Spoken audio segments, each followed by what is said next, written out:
All right, we'll keep it rolling, y'all. All the music is from Loco. The Burbs, the Bluffs, the O. Oh, yeah, we actually love our neighbors, man. Without a doubt, we got a guest in the house. We're going to be right back with y'all. Boss with us. I'm a legend. You and me are not the same chick. Bloodline again. I'm off. Okay, I'm a king.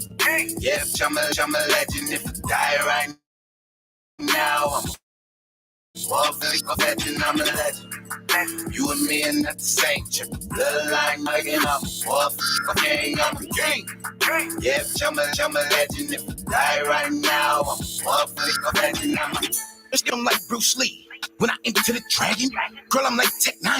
When I enter, I'm like Spike Lee, cause I do the right thing. Boy, I'm like Chief Keef, cause I'm gang. I am just like Malcolm, get it by any means. I am just like Martin Luther, even though I'm a king. I am Huey P. Newton, I'm black, I know I got the power. I am Hannibal Lecter, all these beats I devour. I am Wiz Khalifa, I've been smoking back to back. I am just like you, I've been getting to the bag. I am just like me. I feel like ain't nobody better. I am just like Blake. But you know about what I'm a legend. You and me are not the same chick. Bloodline again. I'm off. Okay, I'm a king. Yeah, I'm a legend. If I die right now, I'm off. Legend. I'm a legend. You and me are not the same chick. Bloodline again. I'm off. Okay, I'm a king. Yeah, I'm a legend. If I die right now, I'm off. Legend. Yeah, I'm a legend. Yeah, I'm perfection. How you gonna kill me? Nigga, I'm the weapon. I ain't worried about the killers. I ain't worried about the hitters. I'm worried about money in the bags. I'm just like Hawk. I'm known to smash. I crash the beats. I stump the streets. I'm just like August. I'm known for heat. For shout the pot. I'm dripping with salt. Keys to the whip. I'm known to take off. The squad team, we all go off. But I'm talking dancing. Now who's the bomb? I'm a legend. You and me are not the same chick. Bloodline again. I'm off. Okay, I'm a king. Yeah, I'm a legend. If I die right now, I'm off. Legend. I'm a legend. You and me are not the same chick. Bloodline again. I'm off. Okay, I'm a king. Yeah, I'm a to the sun, I'm fully melanated, black power fists in the sky, fully activated, captivate the mass when I speak. Every head bow indigenous, glorify king, oh precious man child, Blackfoot, color of copper, I came from the dirt, legendary, mine in the sky, my body's mother earth, walked through the valley of death and came out a king. Joseph, they ain't cut from my cloth, I sold so many dreams. I'm in a den with the lions, now they calling me Daniel. I went to sleep as a peasant, I woke up as a pharaoh. No longer will I walk, I'm riding on a camel. Zulu warrior, bow and arrow, eyes on the spirit. You and me are not the same chick. Bloodline again. I'm off. Okay, I'm a king. Yeah, I'm a legend. If I die right now, I'm off. Legend. I'm a legend. You and me are not the same chick. Bloodline again. I'm off. Okay, I'm a king. Yeah, I'm a legend. If I die right now, I'm off. Legend.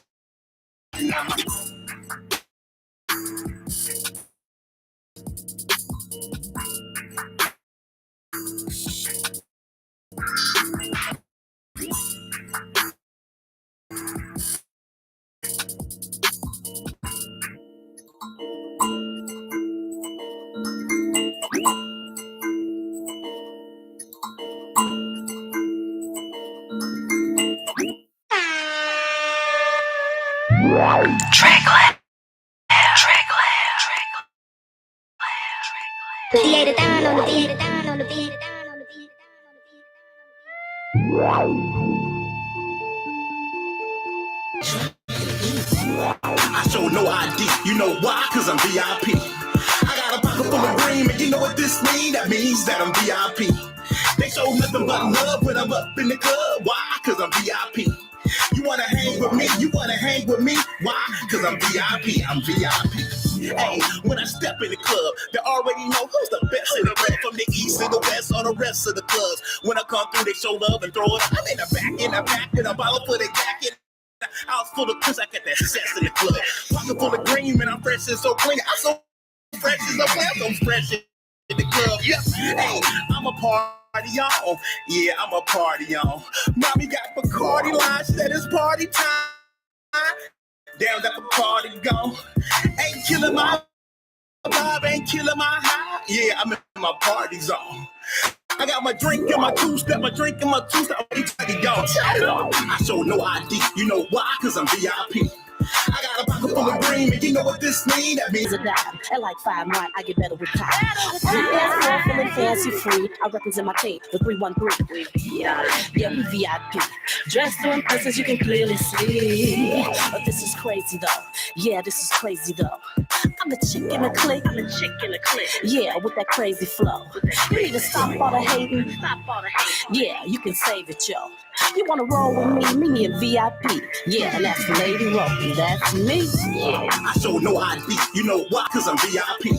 I got a pocket full of green, and you know what this mean? That means that I'm VIP. They show nothing but love when I'm up in the club. Why? Cause I'm VIP. You wanna hang with me? You wanna hang with me? Why? Cause I'm VIP. I'm VIP. VIP, wide body, and your boy Reek came in on 10, and it's all on me. I could've did the long sleeve or the 2C. At the bar, buy it out like it's all on me. VIP, walk in, feeling all tipsy. It ain't no problem for the night because my dog with me. 10 on me right now, counting all 50. 745 back to back with the 550. I'm playing rounds in the parking lot on 4 Giottos. They on my wrist like a gold bottle. I walk in the club looking like I hit the lotto. Low key, mixed breeze, sipping on the Skyrim. I make it rain, make it flood, make the weather change. Tear the whole club up like a hurricane. VIP, spend it all, buying everything, running through a whole 12 like a shoestring. I show no ID. You know why? Cause I'm VIP. I got a pocket full of green, and you know what this mean? That means that I'm VIP. They show nothing but love when I'm up in the club. Why? Cause I'm VIP. You wanna hang with me? You wanna hang with me? Why? Cause I'm VIP. I'm VIP.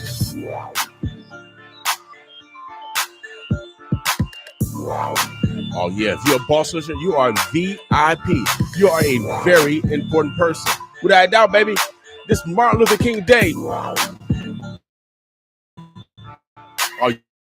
you gotta love yourself so you can love others. Oh yeah, we need peace in our streets.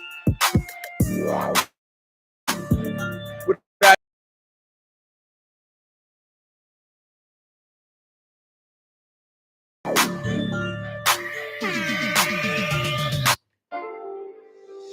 I'm very rare, real is rare. You ain't gonna never come against somebody like me ever. Ain't nobody gonna be as genuine, as sincere as me. You ain't gotta lie to me about nothing. You know what I'm saying?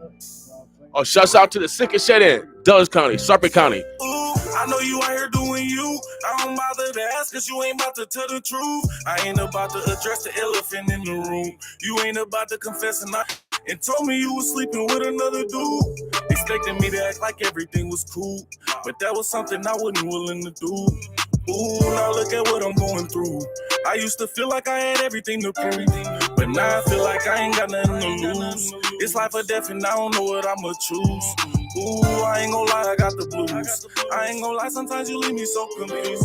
Losing my mind, I tend to lose a couple screws. I wanna cry, but when I cry, you get amused. Cause you like to feed off my misery.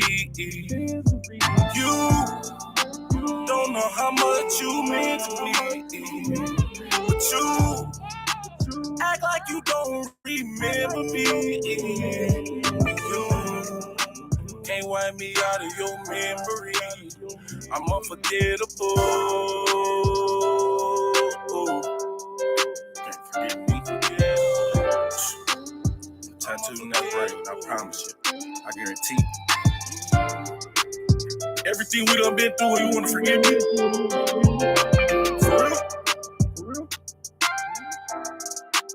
All these difficult situations, trials and tribulations, on top of losing my patience, make it hard to have relations. Honestly, don't see nobody meet my expectations. Gotta ride alone if I plan on meeting my destination. Thought I could make it work, but it was my imagination. Telling me your love was real, it was just a hallucination. I suffer from retardation, and you to the equation. Cause I was really maybe you was imitation. Went to jail on probation and got a 3-year vacation. I gotta go to duration from having a conversation. I think it's crazy you let them people intimidate you. And now it's to the point I wanna call and say I hate you. Cause you got me in jail for something you know I ain't do. Calling your phone is something I know I can't do. If the tables turn, girl, this pain will probably break you. I can't expect you to understand and I can't make you. Cause you like to feed off my meat. But you, when you can't wipe me out of your memory, I'm unforgettable.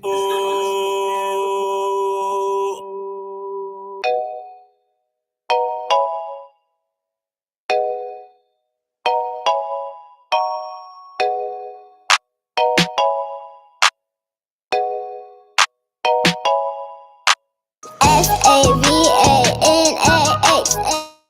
SAVANAH, that's my name, Savannah. SAVANAH, that's my name, Savannah. SAVANAH, that's my name, Savannah.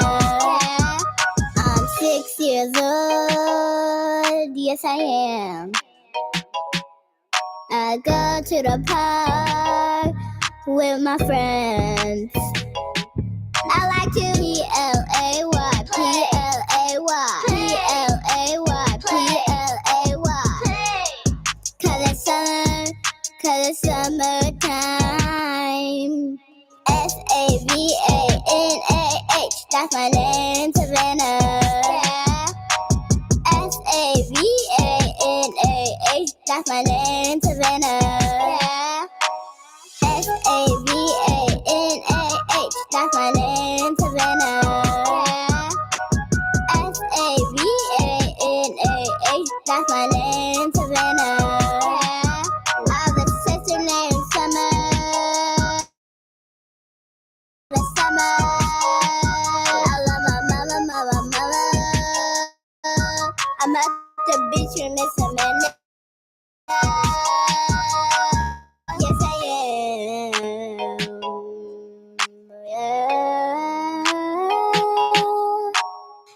SUNOUT. SUNOUT.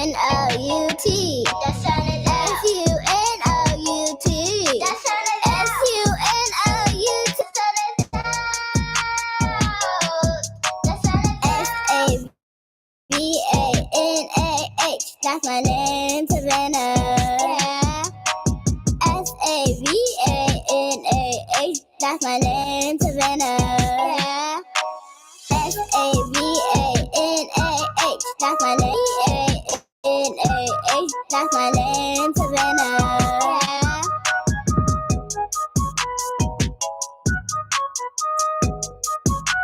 Oh yeah, that's Savannah, 7 years old. I think she might be 8 now. I think she probably, she's still in grade school, y'all. All the music is from the Burbs, the Bluster. Oh, we'll keep it rolling. Maybe one warmer. Shiffy, talk to him a little bit for him. It's the world famous Shiffy, and it's your number one DJ, Mr. Soul. Yeah, she done cooked up in here, and it goes like. Shout out to my DJ. We about to run the streets like a relay. All about my cheese like I'm Green Bay. Packages coming in like it's eBay. Oh, and we know just how to get it all. You gotta deal with playing, you know I get it all. Hit the block and make it somersault. If it ain't about money, then I won't get involved. Look, make a call, he gon' get it all. Vacuum seal it before we send it all. Yeah, I'm hot, no ethanol. Put a bag on his head, that's a problem solved. Ever cared about a hater? No, not at all. Ever trust a trick? No, not at all. Hit a smooth lick, win and got it all. Never ever been a worker, always been a boss. Catch me riding on my dolo. Trying to find a way to get some more dough. Oh, I think I found my mojo. And I ain't going broke no more. True. Got these little haters mad. Why? Cause I'm really in my bag. Right. Invest and make it double back twice. Just a youngin' living that fast life. Shout out to my DJ. We about to run the streets like a relay. All about my cheese like I'm Green Bay. Packages coming in like it's eBay. Oh, and we know just how to get it all. You gotta deal with playing, you know I get it all.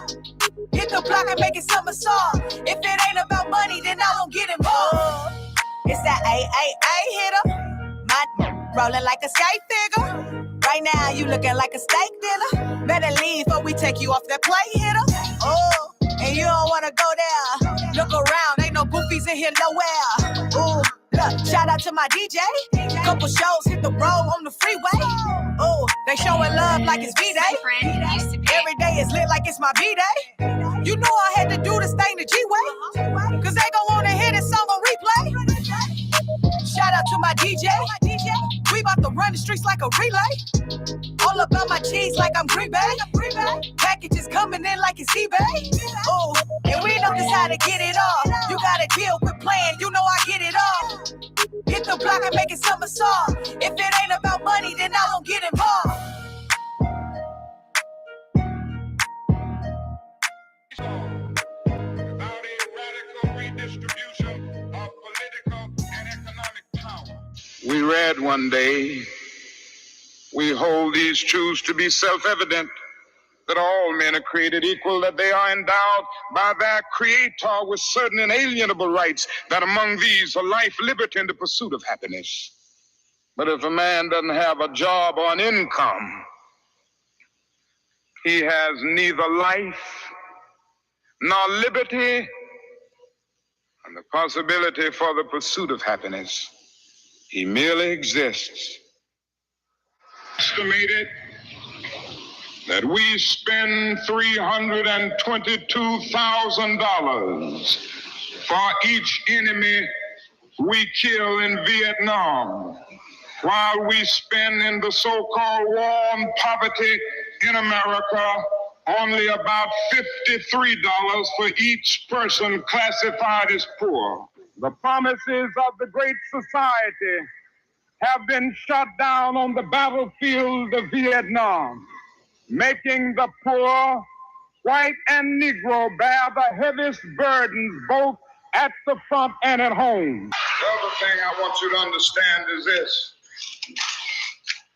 that it didn't cost the nation 1 penny to integrate lunch counters. It didn't cost the nation 1 penny to guarantee the right to vote.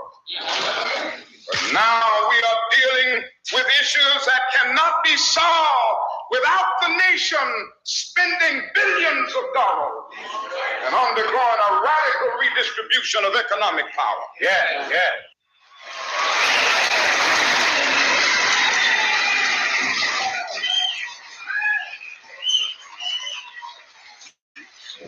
All labor has dignity. Yes. But you're doing another thing. You are reminding not only Memphis, but you are reminding the nation that it is a crime for people to live in this rich nation and receive starvation wages. America's opportunity to help bridge the gulf between the haves and the have-nots. And the question is whether America will do it. There's nothing new about poverty. What is new is that we now have the techniques and the resources to get rid of poverty. And the real question is whether we have the will. At the very same time that America refused to give the Negro any land, through an act of Congress, our government was giving away millions of acres of land in the West and the Midwest, which meant that it was willing to undergird its white peasants from Europe with an economic floor. But not only did they give the land, they built land-grant colleges with government money to teach them how to farm. Not only that, they provided county agents to further their expertise in farming. Not only that, they provided low interest rates in order that they could mechanize their farms. Not only that, Today, many of these people are receiving millions of dollars in federal subsidies not to farm, and they are the very people telling the black man that he ought to lift himself by his own bootstraps. Now, this is what we are faced with, and this is the reality. Now, when we come to Washington, in this campaign, we are coming to get our check. And I come here tonight and plead with you. Believe in yourself and believe that you're somebody. As I said to a group last night, nobody else can do this for us. No document can do this for us. No Lincolnian Emancipation Proclamation can do this for us. No Kennysonian or Johnsonian Civil Rights Bill can do this for us. If the Negro is to be free, he must move down into the inner resources of his own soul and sign with a pen and ink of self-assertive manhood his own Emancipation Proclamation.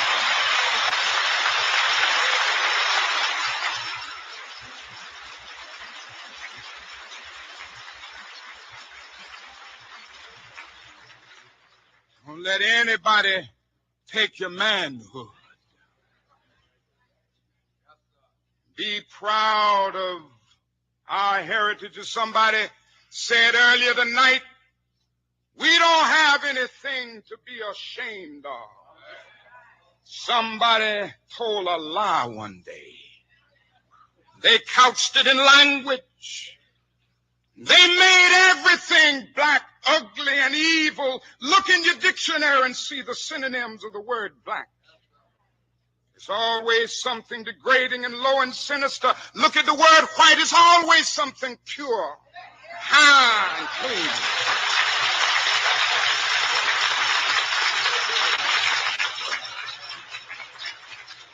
But I want to get the language right tonight.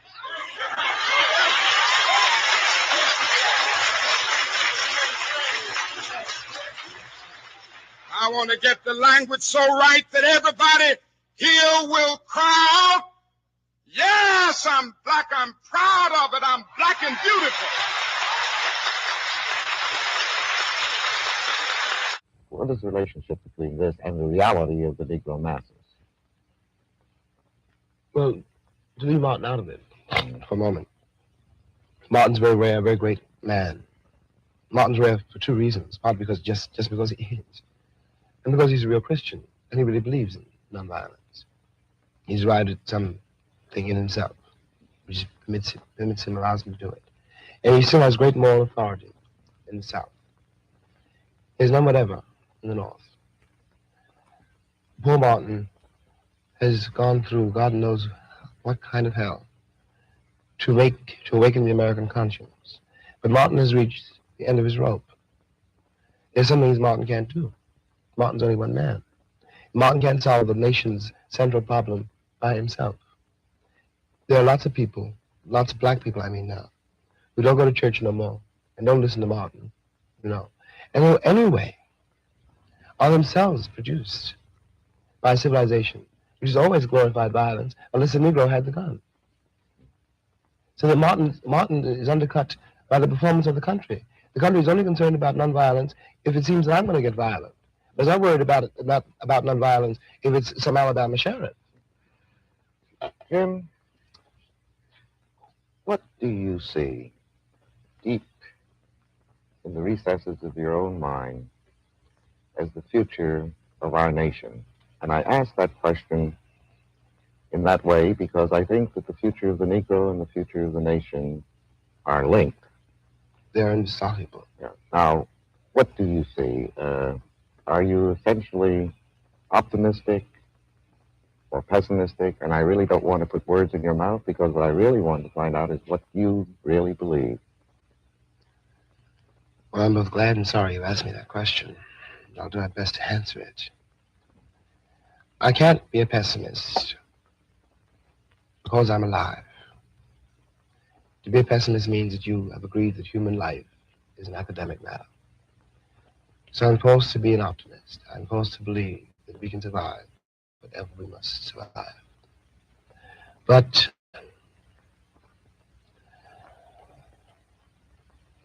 the Negro in this country,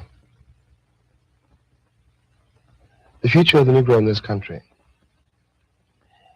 is precisely as bright or as dark as the future of the country.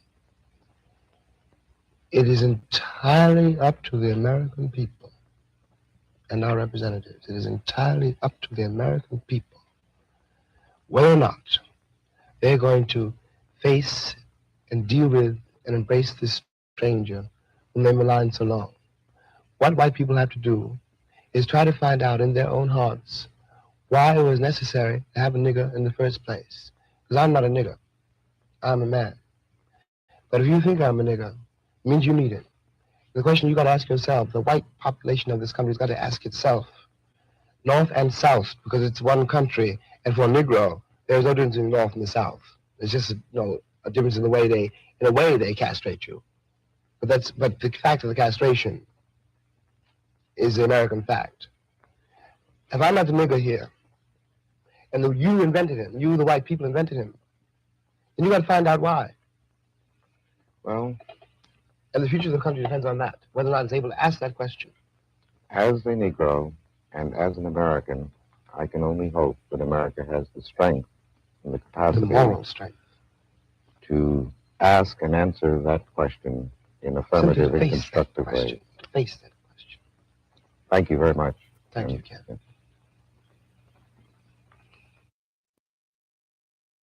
So this morning I would like to use as a subject Paul's letter to American Christians. Yes. Paul's letter We'll listen to them.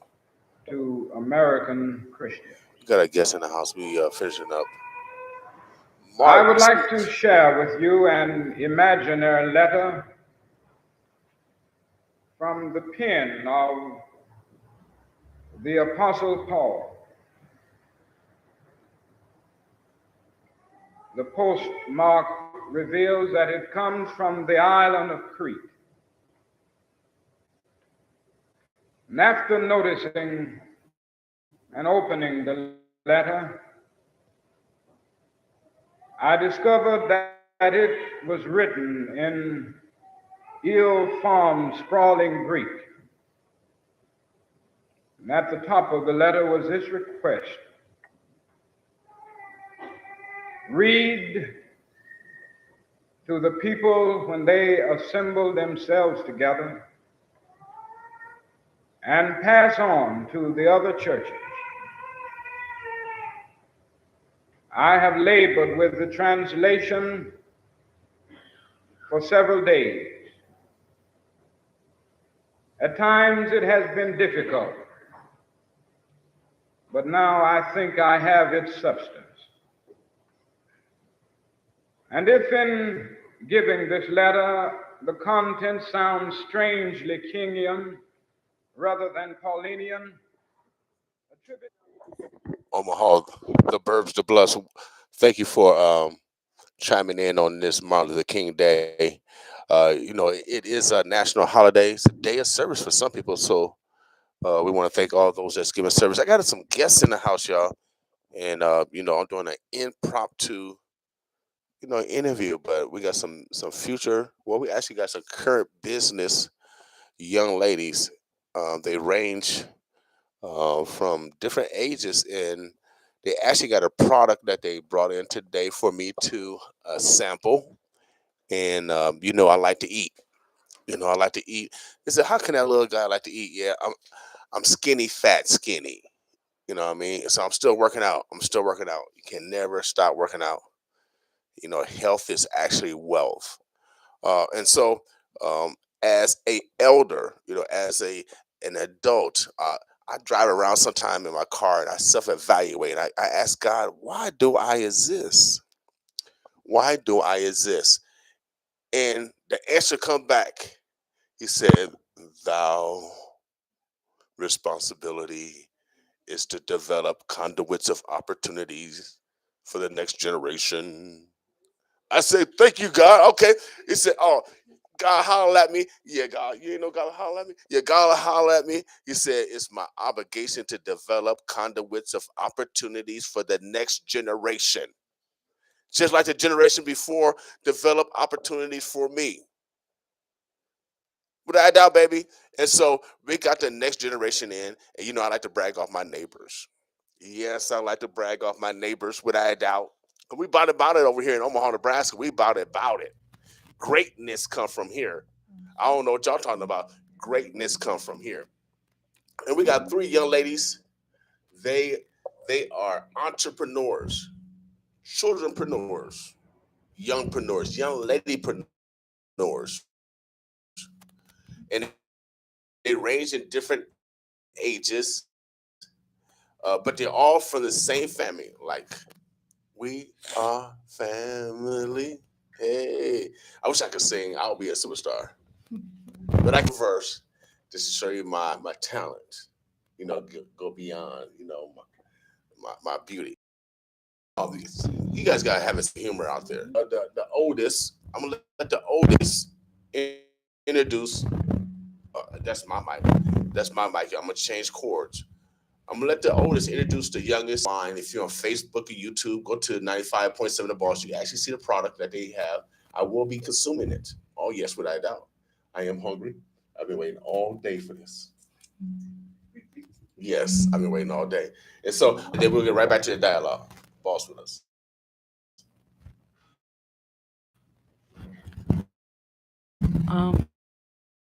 I'm Simone and I'm 14.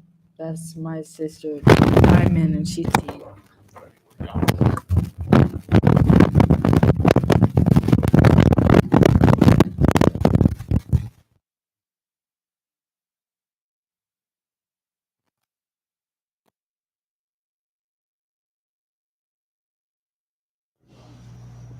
Now, go ahead, try that again, Amazon. I'm Simone and I'm 14, and that's my sister Diamond and Grace. She's 10 and she's 13.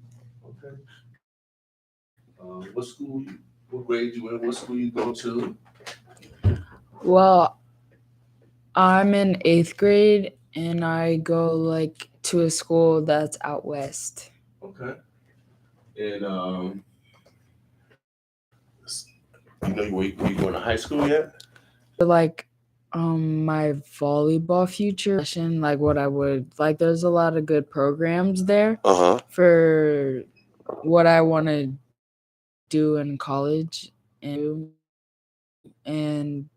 this school that is really good at volleyball, they have a lot of seniors leaving this year. Okay. So there's a better chance for a lot of people to be on varsity or JV. Okay, so you already think about that. You like or watch right now? Well, I wanted to go to probably, for me, Howard or Stanford or Harvard, but I don't know. Okay, so you must be smart. I mean, I guess so. Yeah. Okay. So yes. He says she guess so. Yes. She just being modest. So what's your grade point average? Oh, my overall grade? Grade point average. 4.33. Oh, she said, oh, kind of smart. I always brag that I'm smart, and my grade point average was never at that level. my grade point average was about 2.7, and I say I'm smart than a mug. Well, And I'll be downing your ability, your God-given ability, mademoiselle. See, I'm smart because I'm confident. Yeah. Without a doubt, be swagger. You better bring your swagger on. Sure. So you 8th grade. So you might be smarter than me. Then I'm not gonna mess with you today. I'm not even gonna try to mess with you academically right now on this Martin Luther King Day. Now, what's your profession? What kind of profession did you want to go into? Well, I wanted to be an architectural engineer when I get older. Okay. But yeah. Okay. Are you taking drafting classes now? What are you doing now in preparation? Well, I'm in algebra honors because in 8th grade you take pre-algebra. Okay. But I took that last year, so I'm taking algebra and I'm also taking physical science this year, which is a grade above. So I'm probably gonna like want to take because you have since I'm technically taking a freshman class, like ninth grade class. Right. Usually you can expand more on what kind of science you want to take, and Right. I'm like looking more into like physics because of it's kind of required if you want to like do things with buildings, and Okay. it's a lot of math. Yeah, right. Physics is a lot of math. Okay. You like math? No, Okay. not really. I kind of like math, but I don't hate it, but I really like math. Okay. But All I right. don't it's hard, but it's not at the same time. Yeah. Well, once you get the formula, now, now you got a middle sister. Now, okay. Now, hold on a second. Now we're in mic 4. Make sure let's go to the youngest sister next. Let's go to the youngest sister. She has the most hair. Look like. Well, maybe I got the most hair. I have the most hair. Oh, you got the most hair? Yeah, I didn't undo it because it takes too long to redo. So if I were to undo it, then it would take like 6 hours to redo. Lord have mercy. And I didn't want to do that. Well, men have bad days, hair day too. Okay. Now, the youngest, introduce yourself. Let us know who you are again and what grade you in. Hi, I'm Diamond. I'm in 4th grade at Dundee Elementary. Now, Diamond, you were here last week with me, right? Yeah. Now, you're a veteran in this. Are you going to tell your sisters how to do this interview? I mean, because right now, how did your older sister do? Did she do okay? Yeah. She did okay. Okay, I thought she did. Okay. Now, 4th grade. You said 4th grade? Yeah. Okay. Tell us a little bit about yourself. Have you thought about what you wanted to do in the future, or are you just kind of just learning right now? Well, when I was younger, I wanted to be an ophthalmologist, but I don't really know now. So I'm probably going to be like, I don't know. I enjoy like baking food and cooking, but I also enjoy like what's it called? Teaching. Okay. But like I would only do like I also like to babysit kids, but I'm only gonna do that like for when I'm a teenager and I'm like trying to get money. Okay. But I don't know yet. Okay. All right. Well, cool. Okay. We got a lot of interest. That's good to have a lot of interest. Now we can pass the mic to your middle sister. There we go. Now go ahead. What's your name? What school you in, and what grade you? So I'm Gracie Goodwin, and I go to Beveridge Middle School, Beveridge Magnet Middle School. I'm in 7th grade. Yeah, and me and my older sister, we go to the same school. Okay. But I'm not sure if she wants to disclose So how's that going to school with your big sister? It's going pretty good. I'm really tired during the day though, and usually when I see Simone, it's kind of like very rarely. But I'm not sure if she actually wants to really talk to me, because she's like, Simone, why do you want? She's like, Gracie, why do you always want to see me during the day? You see me all the time at home. I'm like, well, it's fun seeing you out of school or out of the house, because because she's your big sister. Yeah. But I'm guessing she doesn't feel the same way. Well, I don't mind seeing her in school, but yeah, okay. Well, that's good. So now, have you thought about what you want to do when you get a teenager or to adult age? So for a long time, I wanted to be a veterinarian. Okay. But then I was like, change of plans. And then I was like, I want to be a biologist. Okay. But I'm not sure if I want to stick to that, because there's like a lot of math in the things I do want to do. And I absolutely hate math. And I need to actually study more on it because I kind of suck at math. But I get good grades. I just like my brain is not as not as fast. Yeah. Well, that's all right. Well, that's why we got tutors and mentors. That's all right. Everybody can't be good at all subjects, without a doubt. I flunked typing in school.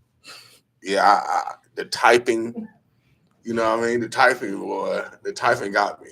So now you guys, excuse me, you ladies are entrepreneurs, correct? Yes. And you have a product down there. Can you slide that into the screen so people can see that? Yeah. Yeah, there we go. I want to make sure we put it right here. Use all my muscle. There we go. Oh no, muscle. You could have now, picked it up from here. Is it Gracie? Yeah. It's Gracie. Now, Gracie, can you tell us some of the products that you have on display right now? So what we have is we have chocolate chip, and then oh Lord, we have chocolate chip. We have a double chocolate chip, and then earlier today I made these MLK Days sugar cookies, but I think the icing got a little messed up in the package. That's all right. Yeah, it's okay. I'm pretty sure it tastes just as fine. Yeah, it tastes good. The flavor didn't go nowhere, did it? No. All right. Can I try one of those chocolate chip cookies? Yeah. All right. Wait, are you allergic to anything? No, I'm not allergic to anything. Not that I know of. I think I love chocolate and I love chips. Yeah. So no. There's no chips in it. It is. You said chocolate chips. Chocolate. But it's together for a reason. It is. It's chocolate and there's chips in there. It's a chocolate chip, like. But if it's separate, it's like chip two made different of chocolate. Chocolate. Okay. Like a chip with no chip, but just now, chocolate. Tell us the name of your business. How can we take advantage of your baking skills? Do you cater? And you made special MLK days. I got a birthday coming up. I need some birthday cookies. Can you do all that? Yeah. Yeah. Okay. So basically, we're Aleece's Sugar Shop, and we mainly do pop-up shops, but we also cater. If people can DM us through Instagram, that's usually how. Or if people don't have Instagram, then they can text our business number, which is 402-915-3033, and basically, whatever somebody requests, which is within like what we do, which is brownies and like chocolate chips, cookies, and like double chocolate chip. We do a lot of sugar cookies. We have like a lemon pound cake, like a lemon cookies, things like that. And like if you want us to cater at whatever event you have, you just DM us or text us. But we are having a pop-up next weekend at Groom Services over at the Atlas. Where's that located? It's under, where's the Atlas? It's like those apartments near Creighton, I believe, like over down there at the Atlas. That's where it's at. That's actually my dad's business, and that's where we're gonna go and pop up there. So if anybody wants to get cookies or buy them, that's where we're gonna be. Okay, cool.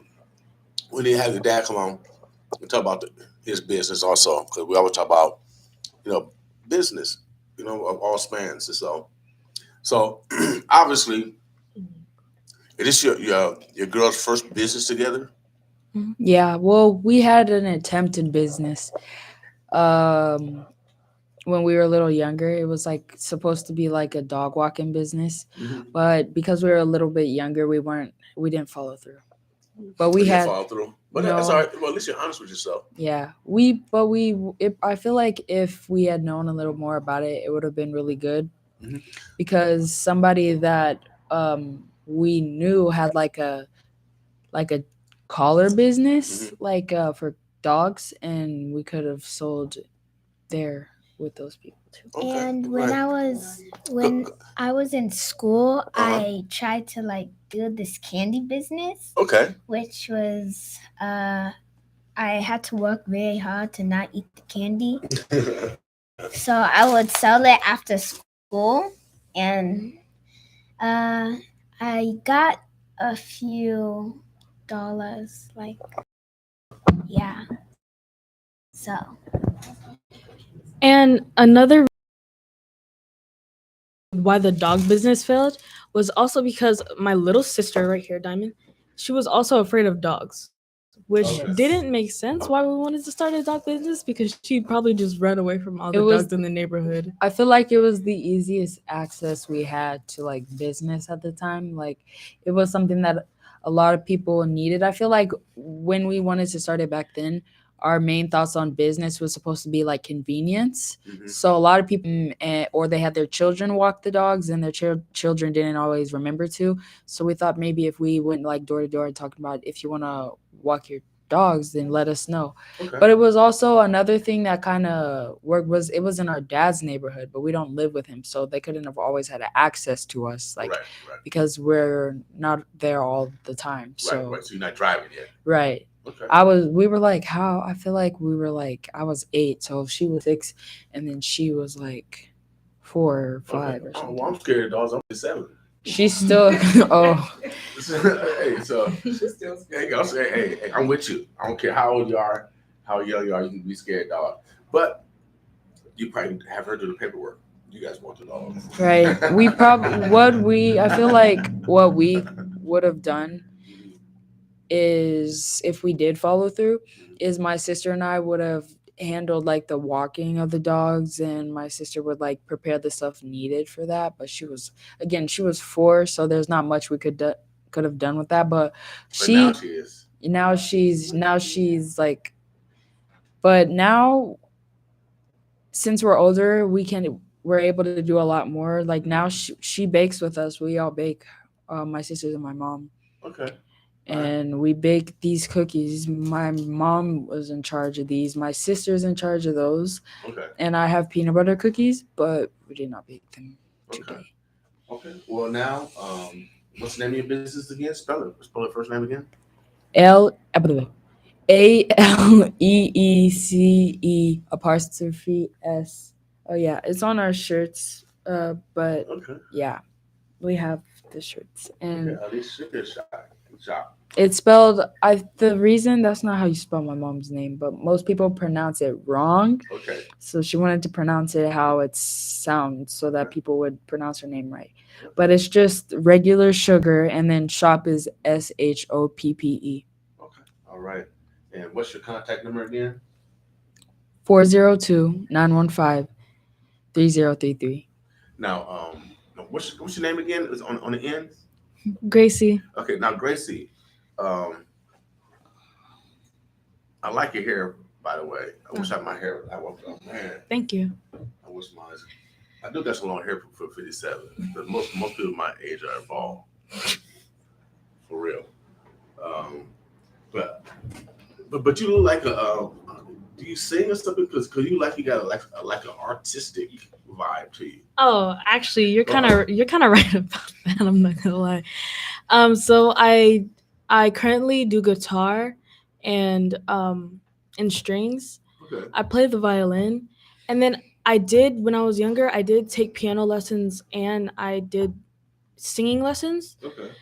I probably should start getting back into that more, but now I just practice on my own. I'm not sure, like if there's any programs I can do, but like now I'm really focusing on like what I'm doing in school, and like I'm really excited next because me and my sister Simone, we both do volleyball, so I'm getting into that a lot more. Okay. So yeah. Great. Have you guys started the season yet? Our season ended, but actually, because what happened was in first grade, I did actually over at Conestoga, because I used to go there for like kindergarten and first grade. Okay. And I like for kids club we played volleyball, and I actually really really liked it, but I never, unfortunately, I wasn't able to like ever do like a club when I was in like elementary school. But in a 5th grade again, when I went to Dundee, they had like a little volleyball club, so I did that, and I actually really really liked it. So when I went to my school that I am at now for 7th grade, I tried out for the team, and then I made it. And then I was on varsity, and then I did it this year, and I feel like I improved a lot more. And my sister, she also, I feel like from when we used to play individually like together, I feel like she improved a lot more from when she was on the team. Okay, great. Yeah. Well, I was in athletics I know Michael Jordan. You guys know Michael Jordan? Yeah. Well, I was blessed to meet him when I was a probation officer, and they had a dunk contest. I won a dunk contest, and so I would say, because Michael Jordan said, "Mr. King, you are a leaper." So I let everybody know I'm the greatest dunker around here. Because Michael Jordan, I'm the greatest dunker around here, without a doubt. Everybody else get honorable mention, but I had to work hard for that, and then I worked hard because my mom, like I said, could read and write. I wanted to go to college, and I know I had to get good grades, and I know I had to get a college scholarship. And so I had great coaches. I followed my coach's advice. They was like my mama, but they was white males, but they had the same attitude, same expectation as my mama for my success. All right, and so that's why I don't let nobody know isms. Nothing separate me as far as color because everybody not the same. You got to judge people by their heart, but I can judge that artistic vibe from you, and so keep that artistic vibe. You know what I mean? Because it's necessary, and a lot of times these artists today are copycats. Don't sing authentically. They use a lot of stuff on their voices. But when I grew up, you could tell who was singing, like Aretha Franklin or Patti LaBelle or Stacey Lassaw or Stephanie Mills or whoever. You can tell the differences in them. But now these days they all sound the same because they all using all this stuff. So keep your uniqueness. Challenge yourself to be unique, and if you're unique, you always will be great. So that's why I'm the greatest because I'm always unique. I'm never a copycat. You take elements from everybody else, you add that flavor, like you guys are doing that. You add all these spices in this. You take different flavors and different ingredients from everywhere else, all over the world. Because these ingredients come from all around the world in order to make this. And so you got to utilize this with life also. On this Martin Luther King Day, we celebrating those three young ladies that got bombed in the church, the struggle, and now we're celebrating three beautiful young ladies that are alive and that's thriving for the destiny of those that could not be here. This is why we celebrate Martin Luther King Day. Man, I don't want to start crying. Sometimes they call me a crying DJ. Every once in a while they call me a crying DJ. I be thinking about my mama. But make sure. Oh man.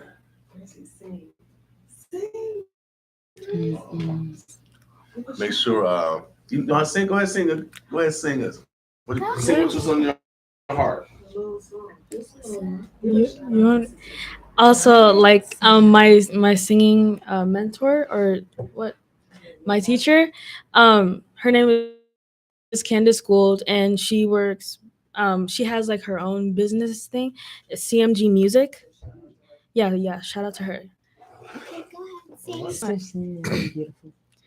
Sing. Young and beautiful. Yeah. She's gonna sing in just a minute. Why y'all put me on the spot like this? Well, you know, I can sing it with you. Superstar. This is what happened to Superstar. It's what happens to Superstar. It's more like a hobby, though. It's more like. That's fine. She's gonna sing with my other sister too. All right, go ahead, little sister. Get him going. What are you singing? Young and Beautiful. I forgot the lyrics. I've seen the Oh, okay. 1, 2. I've seen the world, done it all, had my cake now. Diamonds, brilliant, and Bel Air now. Hot summer nights, mid-July, when you and I were forever wild. The crazy days, the city lights, the way you play for me like a child. Will you still love me when I'm no longer young and beautiful? Will you still love me? Oh, I know you will. I know you will. I know that you will. Will you still love me when I'm not young and beautiful? Yeah. That was so good. All right. Come on. The Why y'all Burbs do of that Blust. to me? We want to say thank you. Awesome. Good.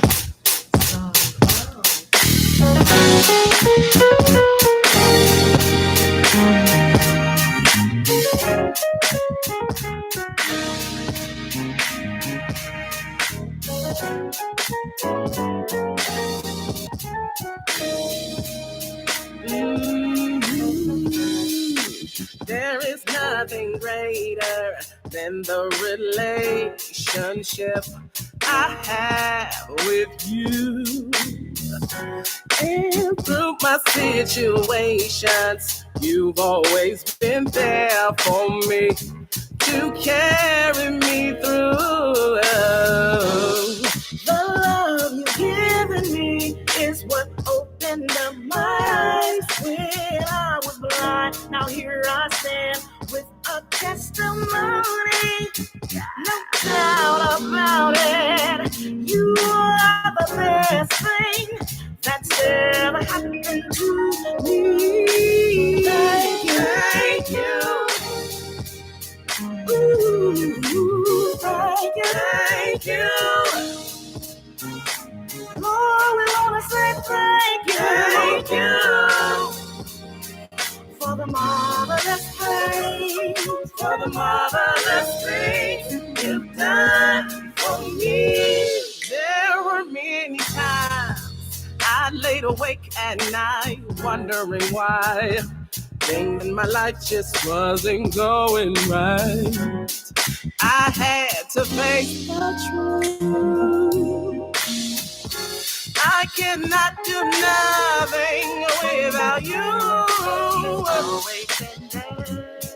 He's always there. He loves and cares. I know he's always there. His love is forever. His love so real. Oh, taste and see. His love is always real. Real. Thank you. Every day I will wanna say thank you for waking us up this morning. And we say thank you for the marvelous things, for the marvelous things you've done for me.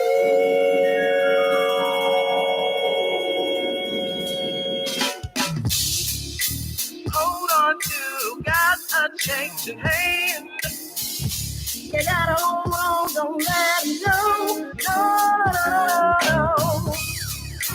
You will never be the same again.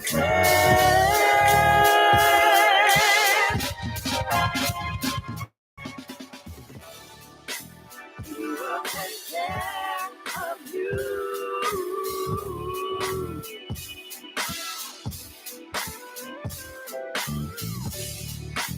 He will take care of you.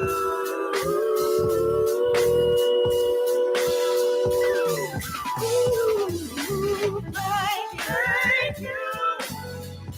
Lord, I wanna say thank you. From the bottom of my heart, I say thank you. Lord, we wanna say thank you.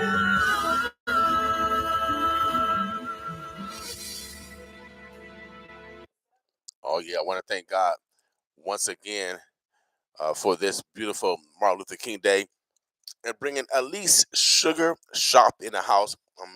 Eat some chocolate chip cookies. I'm going to work out after this, y'all. No, I'm gonna eat some more food today. I'm going to the Highlander after this 4 to 8. They're having happy hour up there, y'all. They're having fellowship for Martin Luther King Day. There's celebrations all over. We want to thank Durham Western Museum. They were doing something. The IMA. Everybody's doing something for Martin Luther King Day. And there's a lot of people out here just volunteering today. Without a doubt, just giving love to their neighbors. And here, we do it every day. Y'all talk about it, we about it. And I love to brag off of it.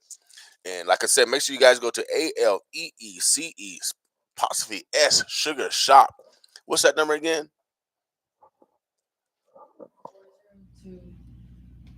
402-915-3033. All right. All right. So make sure you guys give them a call again. Make sure the mics are like that so they can hear y'all. Now say that one more times. 402-915-3033. All right. Omaha, the Birds to Bless. You listen to the boss himself on the midday show. We're enjoying this Martin Luther King Day.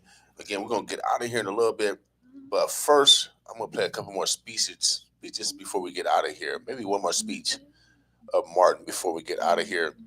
But in the meantime, ladies, did we discuss everything? Is there anything else that you guys want to talk about in regards to your business? Anything else? Any future plans? Do you guys? Again, you say you cater. Do you cook? So, say if I wanted a cake or something, a pie. Do you guys fill those? Let me push this over right here. Sorry about that. Do you guys fill those orders also? Yeah, we have been mainly right now. When we were like thinking about the name, we were mainly thinking about doing cookies and like maybe like small things like cake or like cupcakes or like mini cakes. But I think once we expand and like once we because right now what we're doing is we're going to events Okay. and we'll post those events on our Instagram and our Facebook. And we'll go to those events and sell our products. And when we grow bigger, we'll probably get a food truck or a place to settle. So you're looking at expanding your menu also. Yes, yeah. Now, when we do all that. you posted it. I'm surprised you guys didn't go live on Instagram since you guys posted Instagram. You could have went live on Instagram. I forgot we did go live one time. Once. It was like a trial run though. Yeah, you should have went live today. See, today would have been the day. Especially we got cookies and you talk to 800,000 people. Yeah. You know what I mean? So, but you know what you can do? You can post this video to your Instagram. Yeah. We never lost it. We always gonna make it away. So Omaha, the Birds to Bless. Again, we talked to Aleece Sugar Shop. They're entrepreneurs. They're in elementary school, junior high and elementary school. And we always want to make sure that we're supporting the next generation. The only way to do it is actually to do it. And so if you need like a special order of cookies, any other baked goods, you got to give them advance notice. And they can get that order to you, ASAP, without a doubt. We want to make sure that we highlight the next generation. This is our obligation as elders, especially on this Martin Luther King Day. We've got to be the example. We have to be the example. Any shouts out, ladies? Anyone you want to thank, say hi to before we get out of here? If anyone's watching, we got a GBT ministry. It's right beside Harrison Harrison Elementary, and we would just like to say hi to the church people and our pastor and Bishop Gould and Lady Gould. Yeah. All right. Yeah, and GBT stands for Greater Bethel Temple Ministries. So yeah, just wanted to put that out there. That's fine. Anyone you want to thank or say shout out to? Yeah, I love the whole our whole GBT Ministries, and my favorite teacher. Don't tell her if she's on here, but my favorite teacher, Miss Egan. She's a really nice teacher, and the best one I have. But I love all my other teachers also. And I would also like to say hi to my principal, Mrs.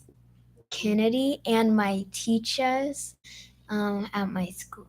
So yeah. All right. Anyone you want to thank, Mademoiselle? I think I'm gonna thank my journalism teacher, Miss. Wait, I literally know her name. She got married. No, Nervous. Miss. Oh, okay. Sir. Oh, she had nominated me for some thing that was gonna happen this week. This summer for like a leadership program thing that's out in a a week in Washington to like learn stuff. But I think I'm probably gonna end up doing. I wanted to thank her for that because it's I mean it's like a pretty big honor for me. But Oh yeah, have you ever been to Washington D.C.? So Washington D.C. I've never been. So you got an opportunity to go. I got an opportunity. Yeah, I did, but I'm probably gonna end up doing like a volleyball program instead. Yeah, Okay. because What you could probably do. So if you need to like raise money or something for you to go, you just gotta tell people. yeah, she also said that there was like ways to like fundraise for that, but So how much it costs? it costs about 3,000, and that's not including transportation tickets. Like, Okay. yeah. Okay. So I know people in DC once you get there. So this is all about collaboration. So if you want to go, let us know. You can come back. We let the community know. Everybody chip in a little money, and you can go. Make it easy. Thank you. That's easy. Omaha, the Birds of Bless. Anything? What's the youngest one? What's your name again? The youngest one? Diamond. Yeah, Diamond. I'm gonna let you have the last word, Diamond. Anything else, Diamond, before we get out of here? And I also would like to say hi if my best friend's watching the one last week. So I just wanted to say hi to her, Caroline. Oh, and our mom. Oh yeah. Our mom, she's the one who started the whole business and the one who's taking care of us, and she loves us. So. All right. Yes, she's doing a great job. Shouts out to all the parents out there, without a doubt. Blood, sweat, and tears. Blood, sweat, and tears. And our father. So yeah, he also is our father. Yeah. So yeah. Yeah, that's how you get born. You gotta have a father. Thank you. Thanks for the fathers. Omaha, the Burbs, the Bluffs. Oh yeah, that's why we have Father Day. We get no love. We last on the total pole. But that's all right. Somebody remembered us. Omaha, the Birds of Bluffs. Make sure you guys smile today. Smile today.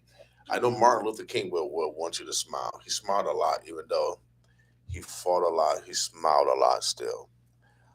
Make sure that we're purposeful in our destiny. Be purposeful in your destiny. When you smile, oh yeah, it releases endorphins that create healing. And so before we get out of here, what is it? It's 4:23. We're gonna take a musical break real quick. We also, I don't know if I mentioned it earlier, but we do have like an event. Okay. What? It's next weekend. I think we don't really know what time, but sometime next weekend, maybe Saturday. I don't know. We are going to groom services to like pass out cookies and like sell some. So Okay. All right. So you can pull up on people. All right, Omaha. The Burbs are blessed. This song's called Truth. Sherman Wells, boss for me. Cubans. Hey.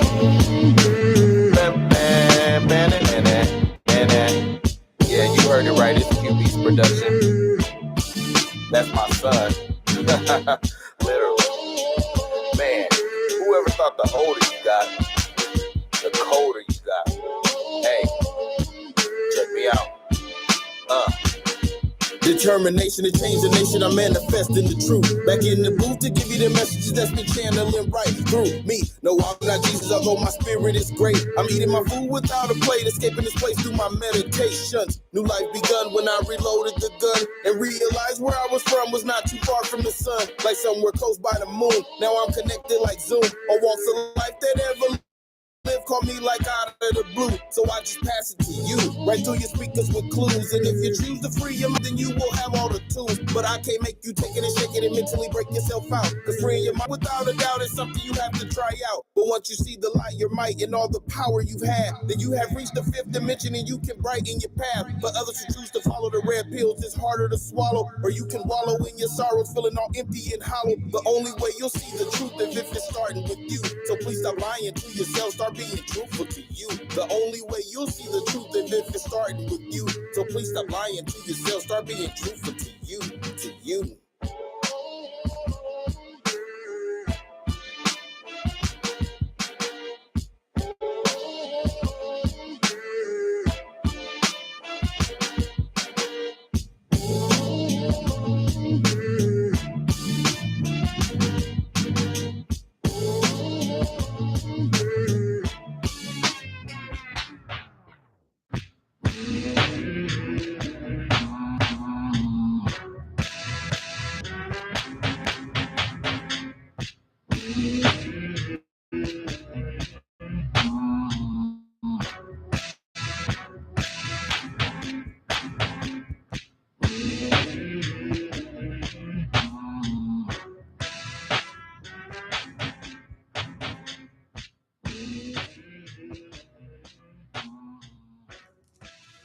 All right, Omaha, the Birds of Bless.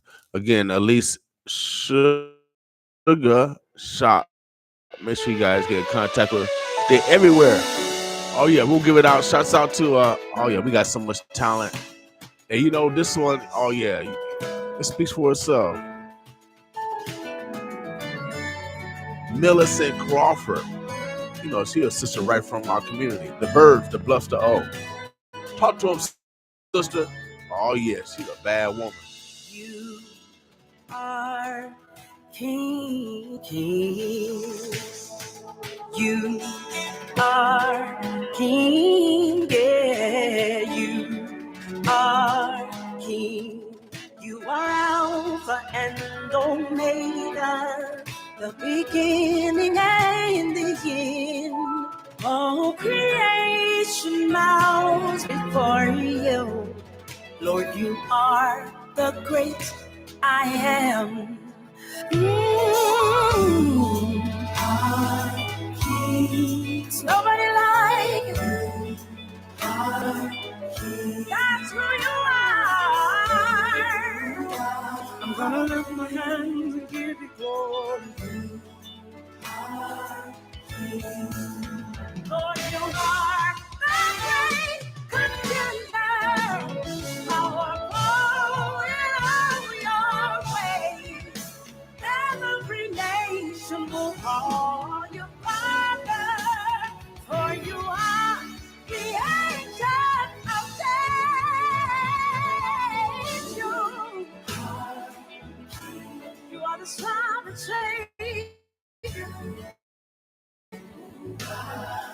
Indescribable God, you are. Yeah, you are King, great and mighty are you, Lord. Yeah, I give you all of the glory, and I declare in this place that you are Lord. This heaven and earth belong to you. Oh, you are, you are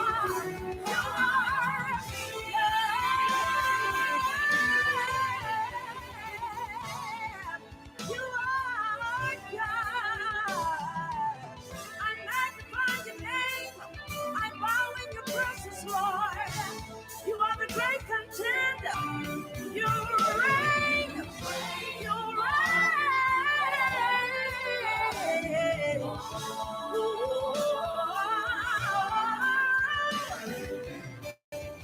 There's nobody like you, God. You're high on the up. And your kingdom forever. Yes, it will. Yes, it will. It will reign forever. Yeah. You're too high to get over, too low to get under. You're unshakable, unmovable.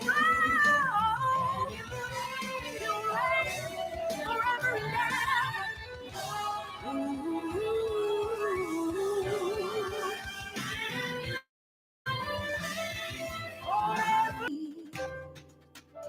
Yahweh is the great God, and we ascribe to proclaim.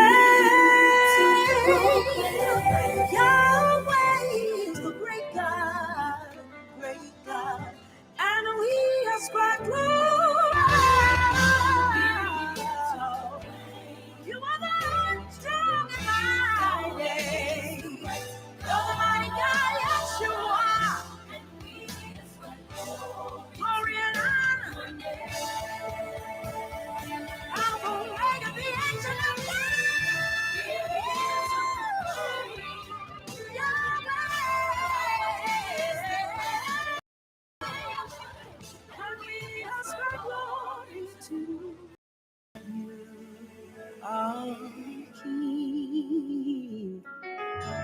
You are king.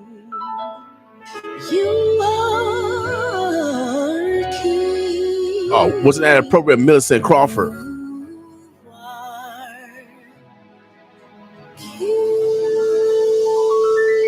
On this MLK Day, we'll keep rolling. The chosen one.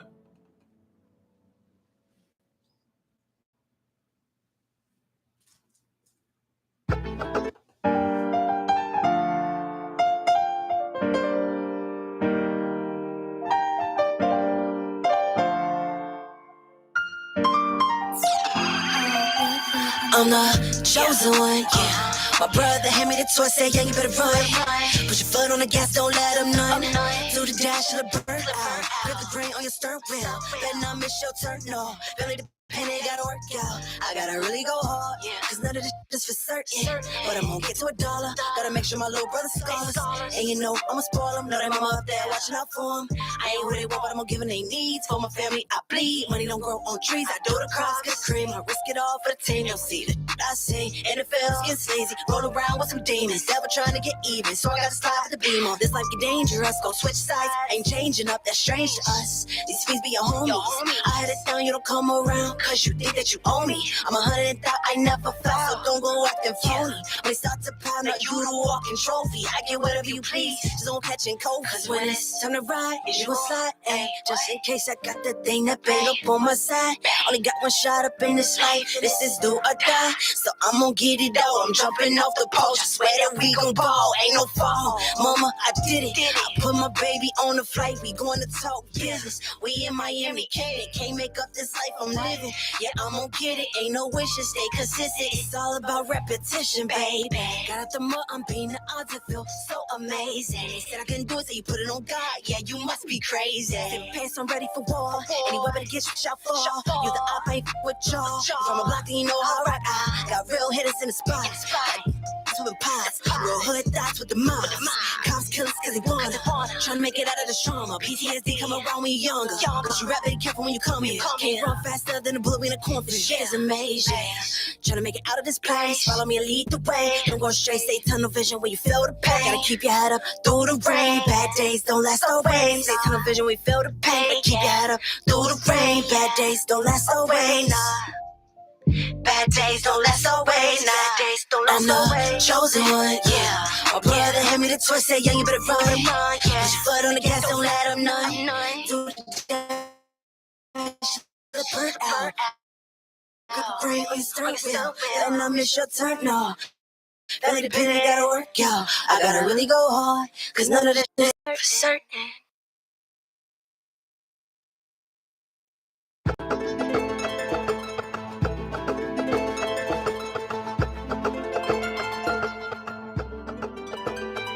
You better wake up. All right, I'm gonna have the birds of bless. We're gonna let our brother speak. We're gonna let him hold down the mic for a little bit. E-Doug come on tomorrow, so Mr. Soul comes on live at 7:00. So we're just gonna play a collection of Martin Luther King speeches, and so we're gonna get a mic to my cousin and them. All right, without a doubt. So you're gonna probably hear some different speeches that you never heard. They had different links, and so I'll just try to play different speeches until 7:00. And so you probably hear about 2 or 3 different speeches that probably you never heard of before. All right, boss with us.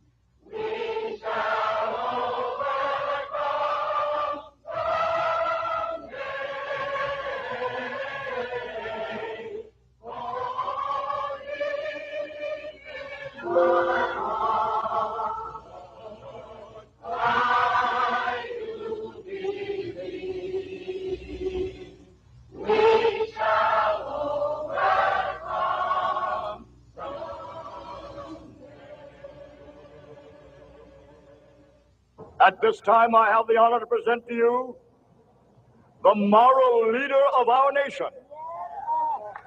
I have the pleasure to present to you Dr. Martin Luther King, Jr.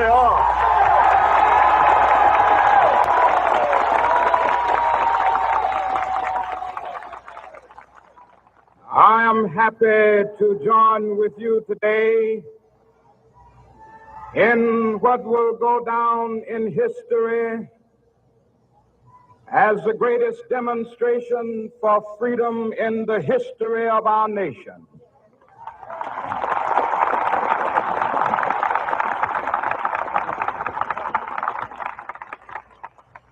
Five score years ago, a great American in whose symbolic shadow we stand today signed the Emancipation Proclamation. This momentous decree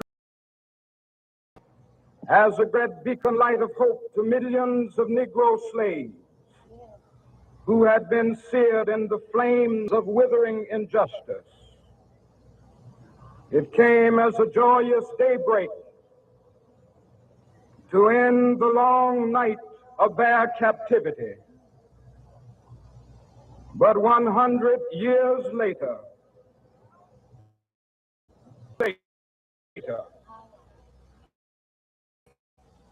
Negro lives on a lonely island of poverty in the midst of a vast ocean of material prosperity. 100 years later, the Negro is still languished in the corners of American society and finds himself in exile in his own land.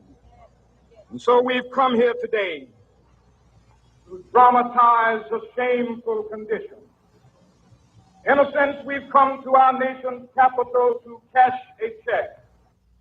When the architects of our republic wrote the magnificent words of the Constitution and the Declaration of Independence, they were signing a promissory note to which every American was to fall heir. This note was a promise that all men, yes, black men as well as white men, would be guaranteed the unalienable rights of life, liberty, and the pursuit of happiness. It is obvious today that America has defaulted on this promissory note insofar as her citizens of color are concerned. Instead of honoring this sacred obligation, America has given the Negro people a bad check, a check which has come back marked insufficient funds.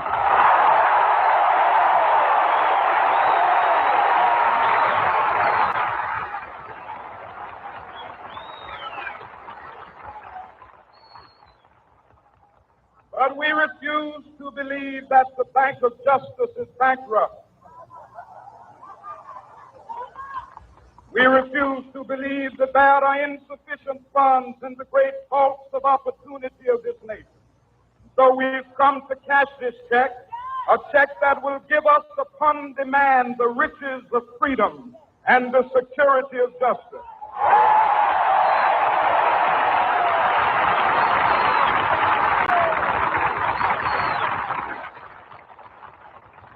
We have also come to this hallowed spot to remind America of the fierce urgency of now. This is no time to engage in the luxury of cooling off or to take the tranquilizing drug of gradualism.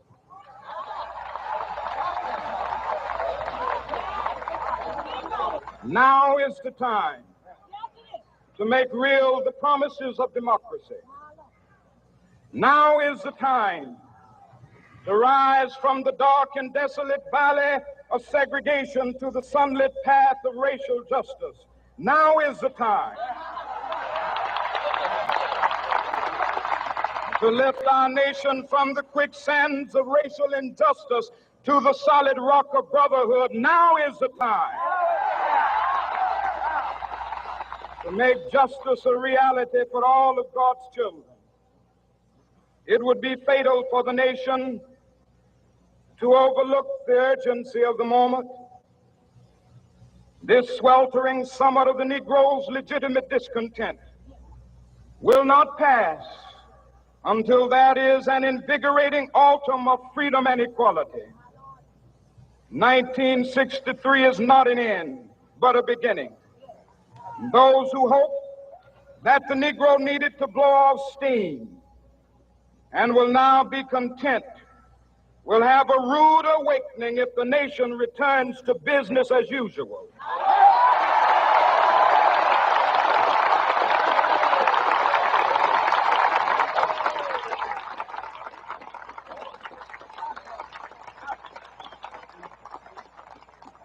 There will be neither rest nor tranquility in America until the Negro is granted his citizenship rights. The whirlwinds of revolt will continue to shake the foundations of our nation until the bright day of justice emerges. But that is something that I must say to my people who stand on the warm threshold which leads into the palace of justice. In the process of gaining our rightful place, we must not be guilty of wrongful deeds. Let us not seek to satisfy our thirst for freedom by drinking from the cup of bitterness and hatred.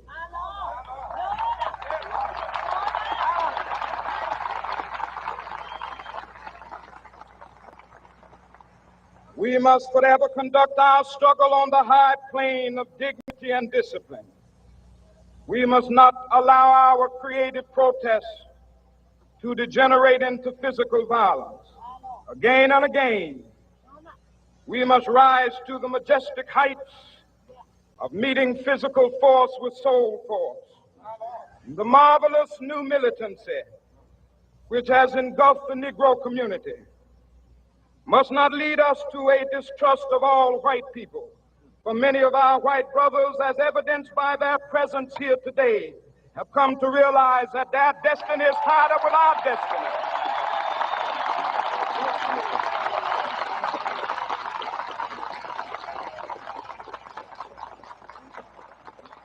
And they have come to realize that their freedom is inextricably bound to our freedom. We cannot walk alone. And as we walk, we must make the pledge that we shall always march ahead. We cannot turn back. There are those who are asking the devotees of civil rights, when will you be satisfied? We can never be satisfied as long as the Negro is the victim of the unspeakable horrors of police brutality. We can never be satisfied as long as our body is heavy with the fatigue of travel, cannot gain lodging in the motels of the highways and the hotels of the cities.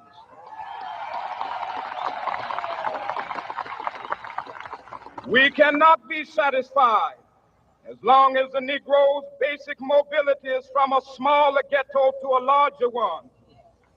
We can never be satisfied as long as our children are stripped of their selfhood and robbed of their dignity by signs stating for whites only.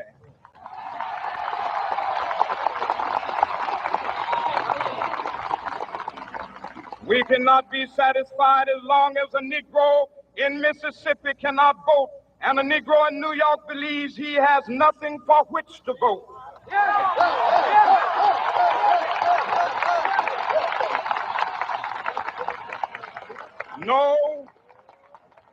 No, we are not satisfied, and we will not be satisfied until justice rolls down like waters and righteousness like a mighty stream.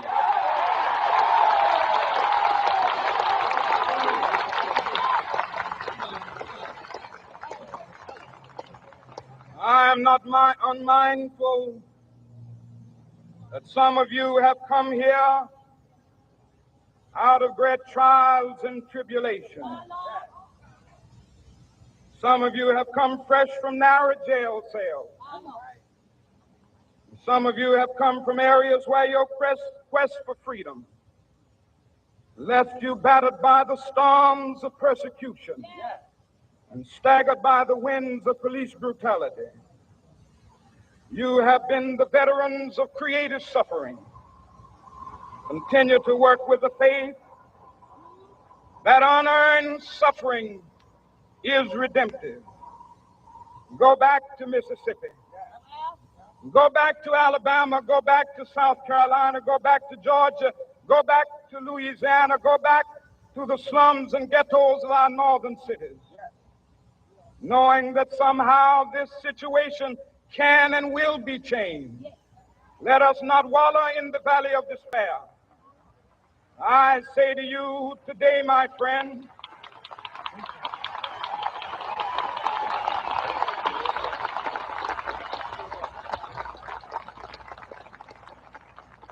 so even though we face the difficulties of today and tomorrow, I still have a dream. It is a dream deeply rooted in the American dream. I have a dream that one day this nation will rise up and live out the true meaning of its creed. We hold these truths to be self-evident, that all men are created equal.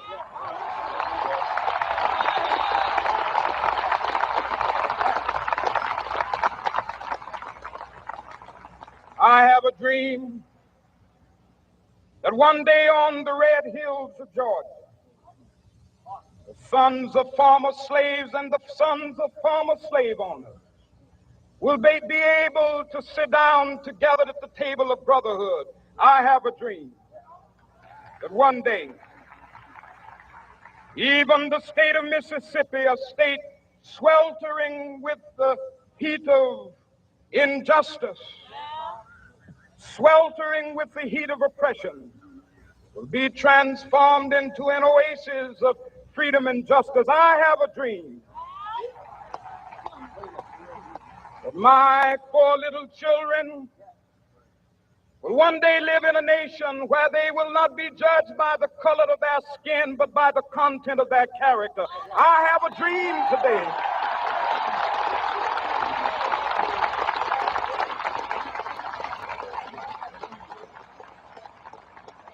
I have a dream that one day down in Alabama, with its vicious racists, with its governor having his lips dripping with the words of interposition and nullification, one day right there in Alabama, little black boys and black girls will be able to join hands with little white boys and white girls as sisters and brothers. I have a dream today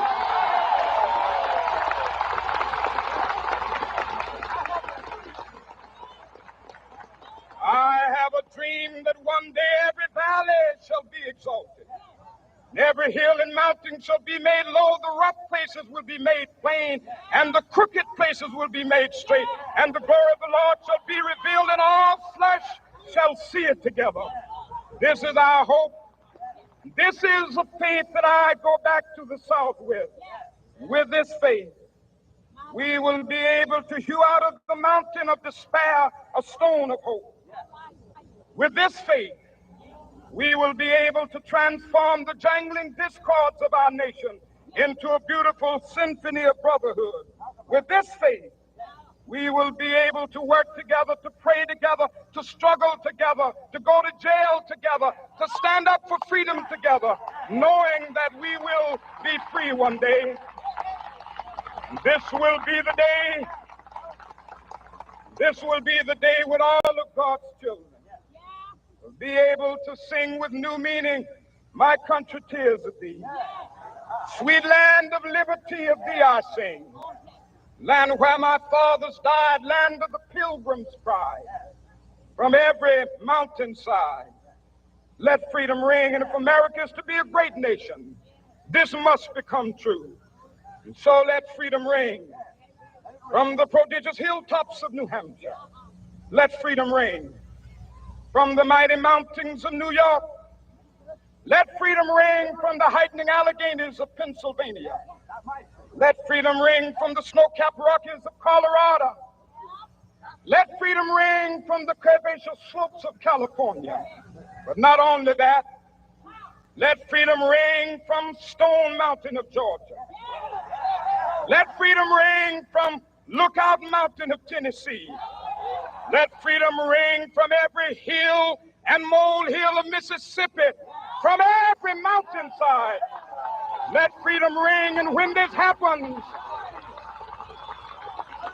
and when we allow freedom ring, when we let it ring from every village and every hamlet, from every state and every city, we will be able to speed up that day when all of God's children, black men and white men, Jews and Gentiles, Protestants and Catholics, will be able to join hands and sing in the words of the old Negro spiritual, free at last, free at last. Thank God Almighty, we are free at last.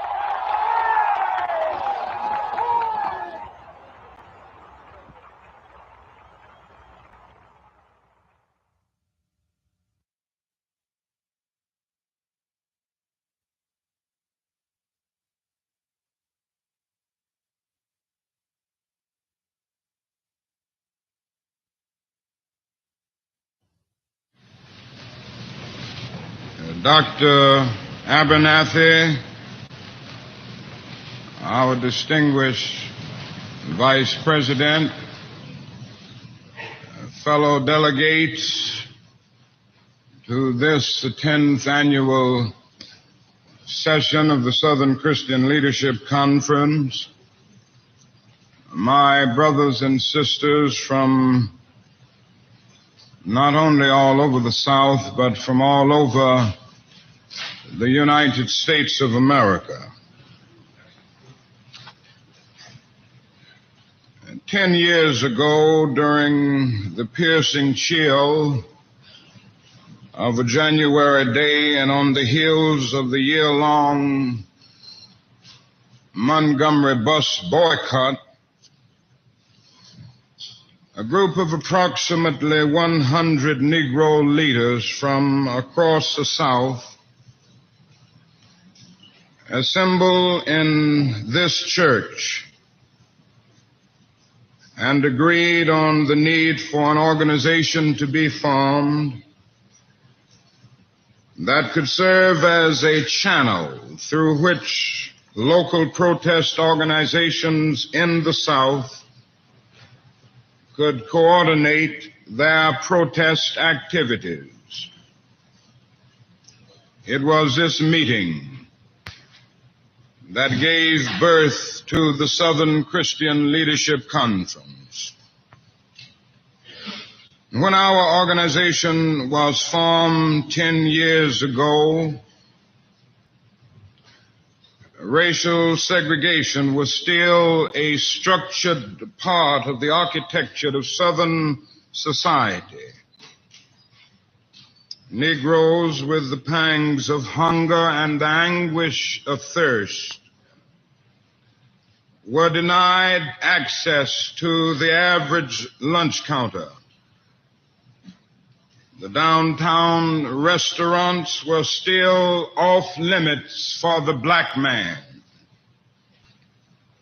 Negroes burdened with the fatigue of travel were still barred from the motels of the highways and the hotels of the cities.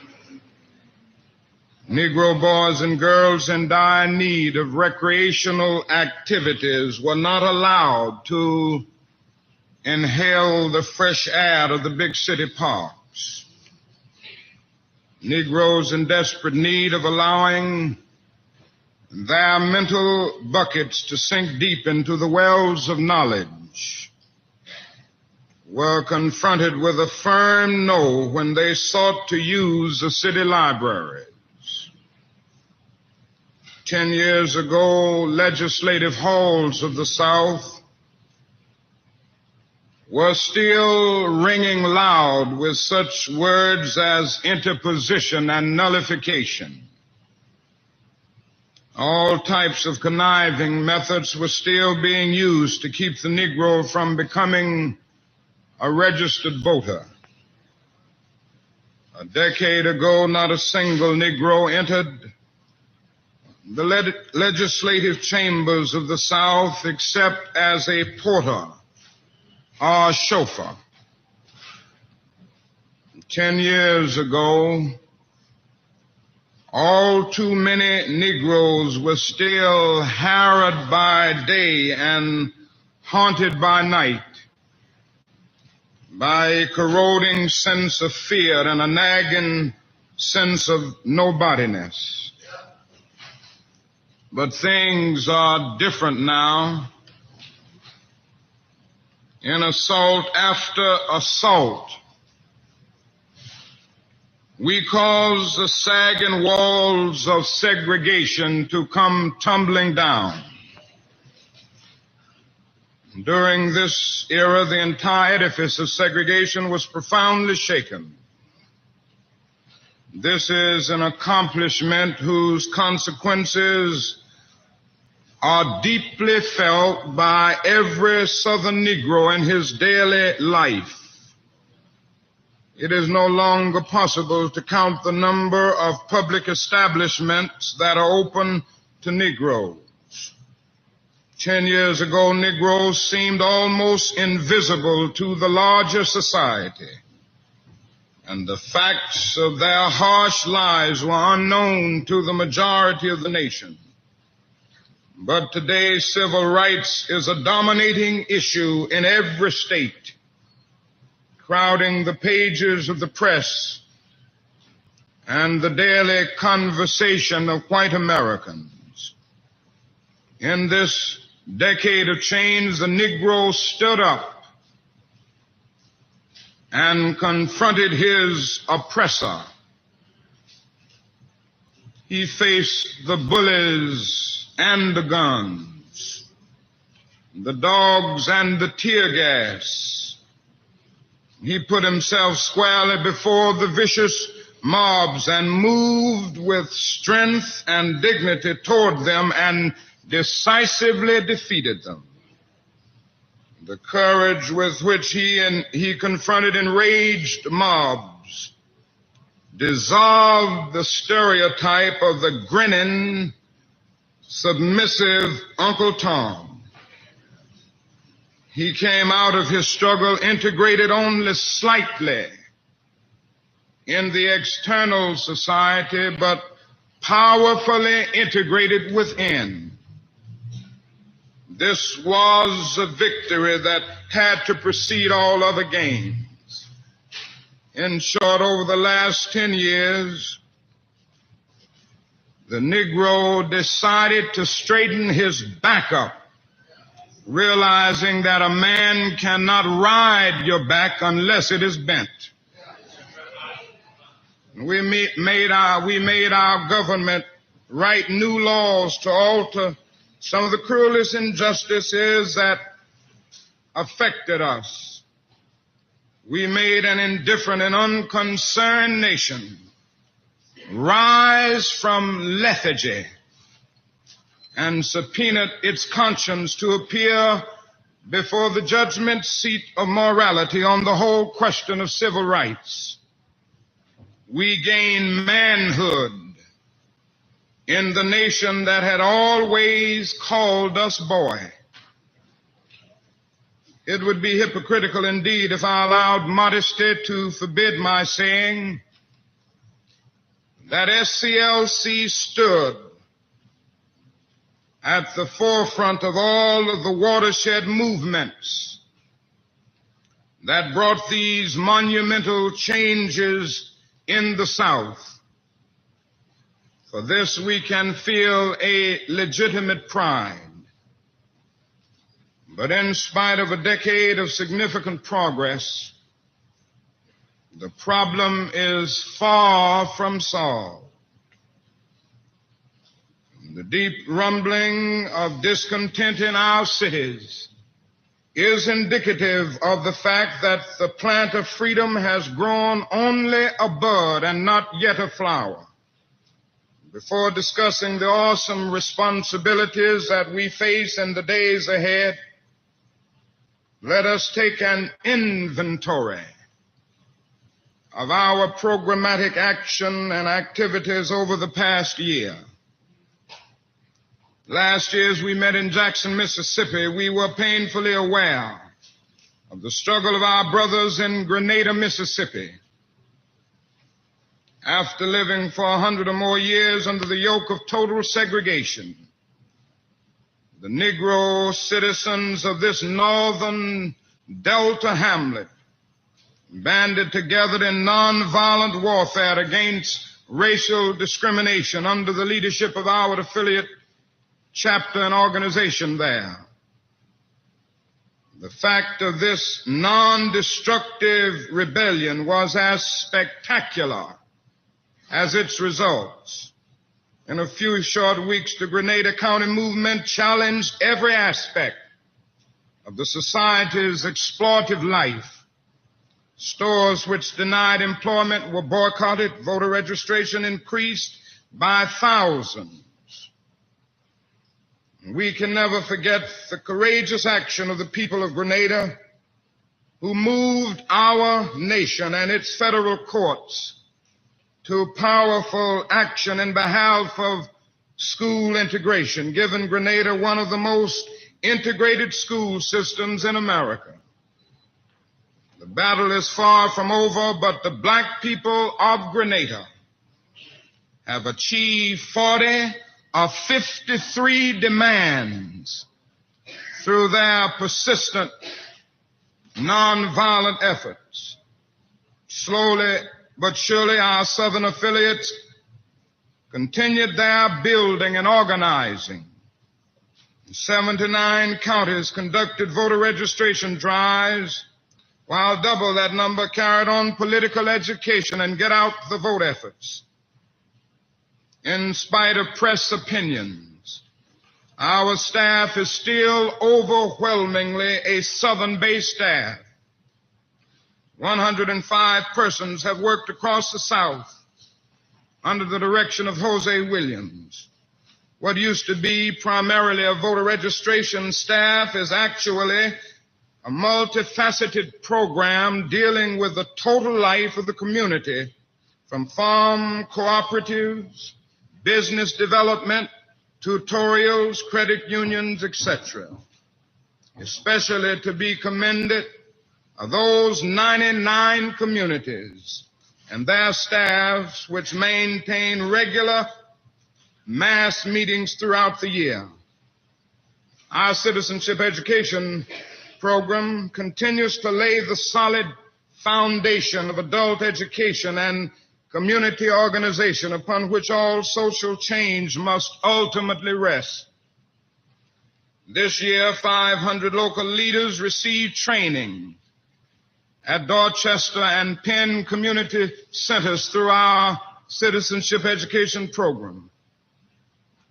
They were trained in literacy, consumer education, Planned Parenthood, and many other things.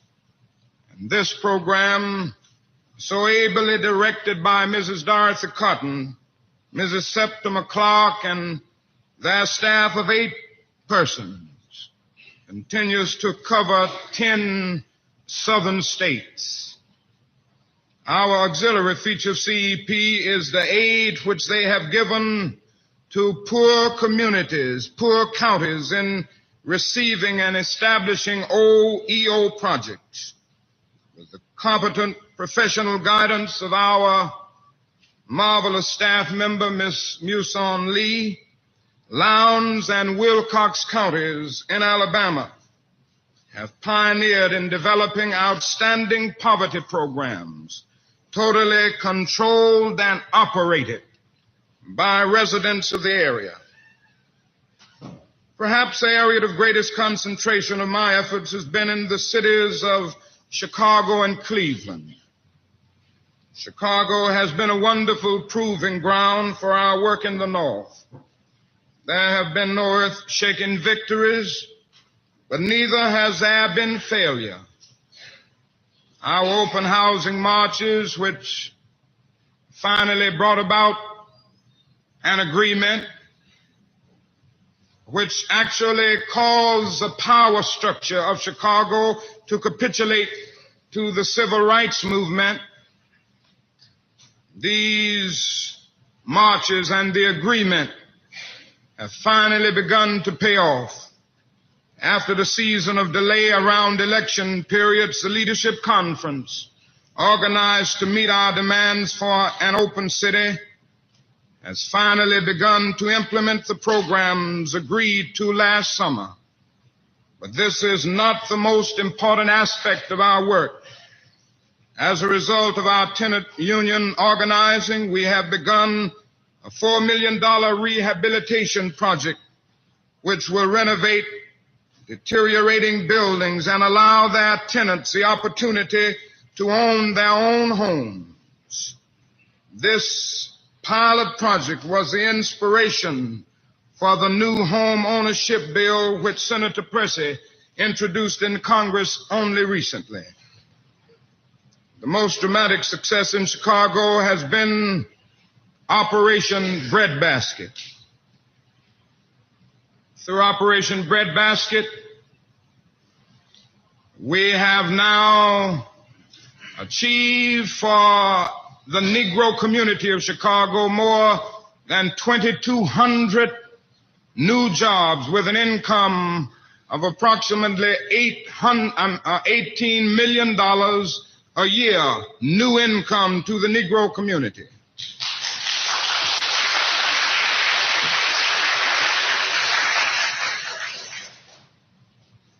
Not only have we gotten jobs through Operation Breadbasket in Chicago, there was another area through this economic program, and that was the development of financial institutions which were controlled by Negroes and which were sensitive to problems of economic deprivation of the Negro community. The two banks in Chicago that were interested in helping Negro businessmen were largely unable to loan much because of limited assets. Hilo, one of the chain stores in Chicago, agreed to maintain substantial accounts in the two banks, thus increasing their ability to serve the needs of the Negro community. And I can say to you today that as a result of Operation Breadbasket in Chicago, both of these Negro-operated banks have now more than double their assets, and this has been done in less than a year by the work of Operation Breadbasket.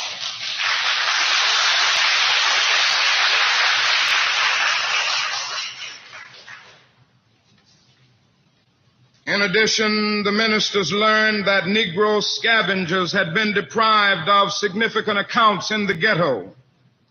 Whites control even the garbage of Negroes. Consequently, the chain stores agreed to contract with Negro scavengers to service at least the stores in Negro areas. Negro insect and rodent exterminators as well as janitorial services were likewise excluded from major contracts with chain stores. The chain stores also agreed to utilize these services. It also became apparent that chain stores advertised only rarely in Negro-owned community newspapers. This area of neglect was also negotiated, giving community newspapers regular, substantial accounts. And finally, the ministers found that Negro contractors, from painters to masons, from electricians to excavators, had also been forced to remain small by the monopolies of white contractors. Breadbasket negotiated agreements on new construction and rehabilitation work for the chain stores. These several interrelated aspects of economic development, all based on the power of organized consumers, hold great possibilities for dealing with the problems of Negroes in other northern cities. The kinds of requests made by Breadbasket in Chicago can be made not only of chain stores, but of almost any major industry in any city in the country. And so Operation Breadbasket has a very simple program, but a powerful one. It simply says, if you respect my dollar, you must respect my person. It simply says that we will no longer spend our money where we cannot get substantial jobs.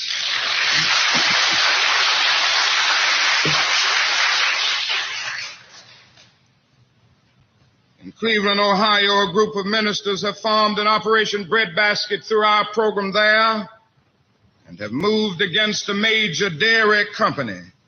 Their requests include jobs, advertising in Negro newspapers, and depositing funds in Negro financial institutions. This effort resulted in something marvelous. I went to Cleveland just last week to sign the agreement with Seal Test. We went to get the facts about their employment. We discovered that they had 442 employees and only 43 were Negroes. Yet the Negro population of Cleveland is 35% of the total population. They refused to give us all of the information that we requested. And we said in substance, Mr. Seal Test, we're sorry. We aren't going to burn your store down. We aren't going to throw any bricks in the window. But we are going to put picket signs around, and we are going to put leaflets out, and we are going to our pulpits and tell them not to sell Seal Test products and not to purchase Seal Test products. We did that. Went through the churches. Reverend Dr. Hoover, who pastors the largest church in Cleveland, who's here today, and all of the ministers got together and got behind this program. We went to every store in the ghetto and said, you must take Seal Test product off of your counters. If not, we're going to boycott your whole store. A&P refused. We put picket lines around A&P. They have 100 and some stores in Cleveland. We picketed A&P and closed down 18 of them in one day. Nobody went in A&P.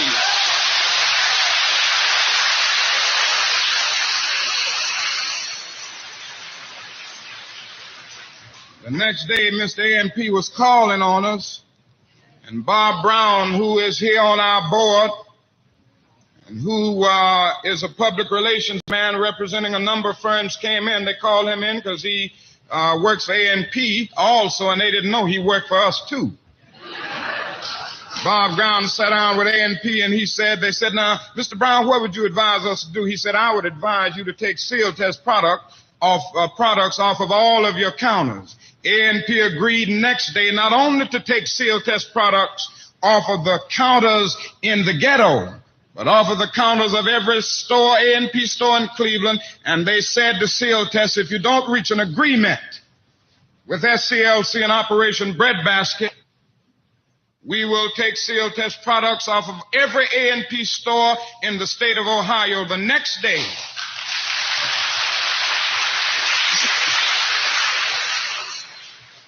The next day, the Seal Test people were talking nice.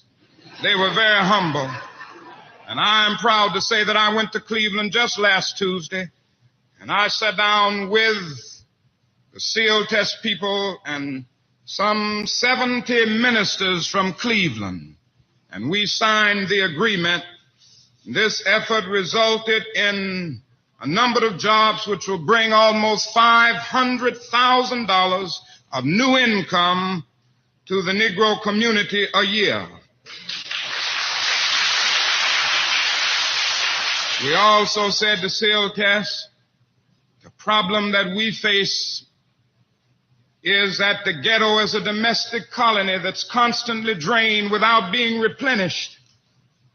You're always telling us to lift ourselves by our own bootstraps, and yet we are being robbed every day.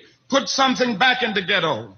So along with our demand for jobs, we said we also demand that you put money in the Negro Savings and Loan Association and that you take ads, advertise in the Cleveland Call and Post